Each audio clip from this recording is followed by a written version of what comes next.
সাদা সাদা সিধা বোঝেন, সরল ছিল, সরল সহজ সরল, একটু হাবলা টাইপের, তো বেশি মাথায় নিত না। আবার দেখবেন হাবলা মানুষ চেতলে কিন্তু খবর আছে, ঠিক ঠিক না? ঠিক।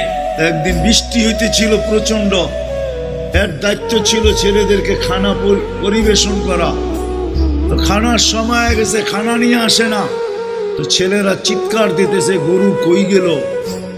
একটু পরে দেখতেছে খানা নিয়ে আসতেছে, তো সবাই চিৎকার দিয়ে বলতেছে ওই গরু এত দেরি করলি কেন? বাস সরল সহজ তো লেগে গেছে মাথায়। খানা নামায়া দিয়া মোহতামিম সাহেবের কাছে যায় বলতেছে চাকরি করব না। কেন? বাড়ি মাদ্রাসায় যেটি পালেন এটি সব দেয়া দাও। সবসময় গরু বলে শোয়া গেছি, আজকেও গরু বলতেছে ভিজা ভিজা খানা নিয়ে